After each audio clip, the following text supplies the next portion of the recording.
For years, she stayed silent, carrying a story no one could touch.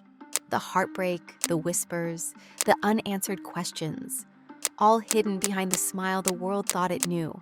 In 2018, she finally spoke, revealing the truth about the man she once called the love of her life and the father of her child. But what really happened between them?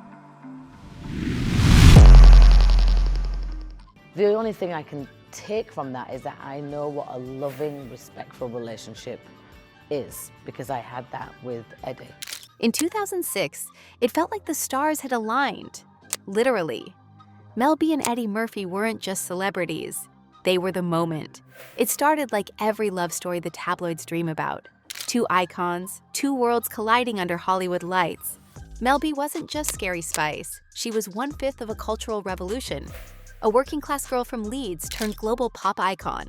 Her voice, her attitude, her fire carried her across continents.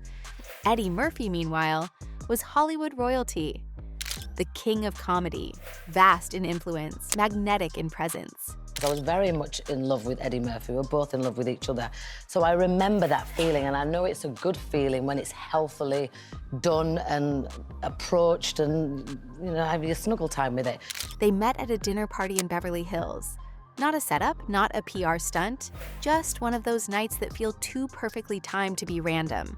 A few weeks earlier, one of Mel's friends had told her Eddie wanted to meet her. She'd laughed it off, until she walked into his mansion and saw him standing in the kitchen. It was instant, that spark you don't plan for. Later, she would admit she'd felt confused, happy and terrified all at once, like love at first sight had just ambushed her. She fled to the bathroom trying to calm down, unsure what had just happened. When she came back out, Eddie found her, smiled, and they ended up talking for hours, holding hands by the end of the night. He's such a lovely person. He's all about family, and he's very just respectful and very old school. And we courted for quite some time. Over the next week, she found herself at his house more and more. He was shy, surprisingly gentle, the opposite of his larger-than-life screen persona. They laughed, cooked together, and for the first time in years, Mel felt safe, seen not as scary spice, but as a woman. Her father met him and approved, rare for a man who trusted no one. Eddie spoke of family, marriage, and a future that sounded like something out of a movie. Well, I went for a dinner party at his house, and it was very intense, that attraction, and I left, actually, because it was a bit too much. To her, it felt like a fairy tale. Dinners with his family, mornings full of plans. But fairy tales turn fragile when control replaces care. Eddie's world was private, protective, and sometimes suffocating. He preferred staying in, away from the chaos outside, while she, ever independent, began to feel caged by the quiet. Maybe that's where the crack began. He was the superstar surrounded by staff and routine. She wanted space, privacy, a life not guarded by walls. Two people from different worlds, one who needed freedom, one who feared losing control. There were no screaming fights, no paparazzi chases, just small shifts that stretched too far. Eddie's home had once felt like safety. Now, it began to feel like control. And then, the moment came when she walked out, maybe to breathe, maybe to be missed. Then came the twist that cracked the perfect picture. When Mel B shared the news of her pregnancy, she wasn't just announcing a baby, she was sharing a dream. It wasn't an accident, it was a plan. Their plan. I'm not about to just have a baby by accident. I'm a very responsible parent. We both sat down and planned it. She believed she'd found her forever in Eddie Murphy, Hollywood's most charming man. They were supposed to be the couple everyone rooted for.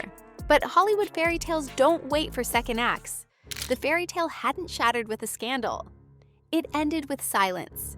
She returned to London, pregnant, confused, and hopeful that Eddie would call, maybe even show up, like in the movies. Instead, her happy ending played out on a red carpet. When a reporter asked if he was excited to be a father again, Eddie barely blinked before replying, "We are not together anymore, and we don't know whose child that is until it comes out and has a blood test." We're not together anymore, and we don't know whose child that is till it comes out and has a blood test. The word spread faster than any truth could catch them. Within hours, every tabloid had its headline. It was a humiliation broadcast worldwide. She was carrying their child alone, while the man she once trusted was already rewriting the story in public. While pregnant, paparazzi followed her everywhere, claiming the pregnancy was a tactic to gain a piece of Murphy's fortune. This is a planned baby. This is something He that we wanted it, both you sat wanted it. down. Yeah, we both sat down and we discussed it. Listen, I have an 8-year-old. I'm not about to just have a baby by accident. I'm a very responsible parent. We both sat down and planned it, and yeah. But you didn't plan to be married. Yeah, we didn't make set in stone plans to be married, but that we definitely spoke about it, and that was one of Were the you things. in love with him? Yeah. Mel gave birth to Angel on April 3rd, 2007, Eddie's birthday. Months later, the truth finally had paperwork. A court-ordered DNA test proved Eddie was the father. And even when the DNA test results were in, there was still nothing further said, which I found baffling. It should have been a victory. It should have been her moment to breathe, to feel seen, to be believed. But instead, the win felt hollow. By the time the truth came out, the world had already picked a side. And it wasn't hers. Are Eddie Murphy and Mel B over just months after they began? She stepped out holding her newborn daughter for the first time, exhausted, defiant, quietly strong. Behind closed doors, Mel wasn't the loud, reckless woman the tabloids described. She was tired and trapped in a kind of quiet that eats at you. Friends say she stopped going out as much. She didn't answer calls. Times were tough. She didn't know what to do. She didn't know it yet, but this wasn't love. It was a setup, the kind that waits for the moment you stop guarding your heart. And after everything she had survived, Mel walked straight into it, searching for peace and finding the start of a decade that would nearly destroy her. Stephen Belafonte entered like comfort, attentive, protective, strategic. He saw her exhaustion, her loneliness, and moved in. What began as protection became possession. The man who seemed to rescue her from heartbreak would soon become the reason she almost lost herself entirely. He isolated her, cutting her off from friends, work, money. Behind closed doors, the man who called himself her protector became her captor. Mel later described years of fear, manipulation, and violence. He dictated what she wore, where she went, and how much she could spend. He controlled her image and her income. The money that once made her free slowly disappeared into legal fees, production costs, and his demands. By 2019, she admitted she had to move back in with her mom, broke, traumatized, and starting over. In 2014, she reached a breaking point, nearly 200 aspirin pills, a note left behind. It wasn't a cry for attention. It was a woman trying to disappear from a life that no longer felt like hers. She left him. And for the first time in years, she spoke, not for headlines, but for herself. The world had rewritten her story once. She wasn't going to let it happen again.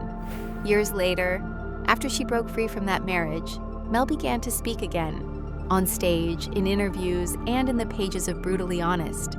She turned trauma into testimony, making her pain visible so others could name their own. She refused to be a victim twice, not in life and not in silence. In her memoir, she wrote about the physical, emotional, and financial abuse she endured, not to shock, but to warn. She wanted other women to see that silence can kill as surely as violence. That honesty brought her back to the woman she had been before.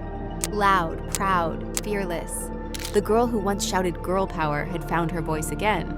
And in those same pages, she wrote not just about the pain, but about love, about Eddie. That no matter what had happened, he remained the one constant, the one name that never faded. The great love of my life was Eddie Murphy, she said. He always will be. We have a beautiful daughter together. It was love at first sight. The great love of your life, you say, was Eddie Murphy.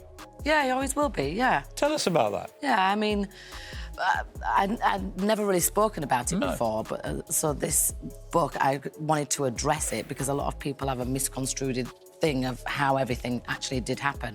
And at the end of the day, we have a beautiful daughter together, Angel, who's 11 years old, and she's actually staying with him right now whilst I'm here working. And it was love at first sight, you say, when you met him. Yeah.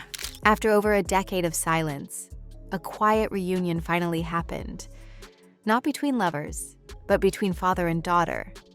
No cameras, no headlines, just a message, a meeting, a beginning. They started to build something new, co-parenting, not romance. And in a world that never stopped watching, they managed to protect that fragile peace.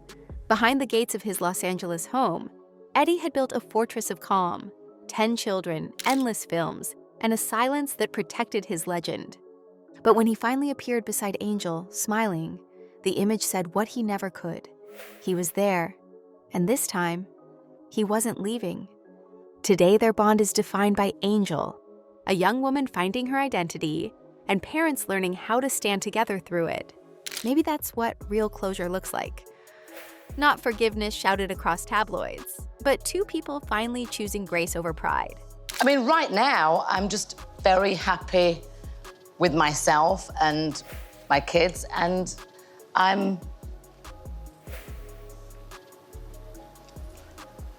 that's it. That's it? Right now, Mel says she's just happy with herself and her kids. And maybe after everything, that's enough.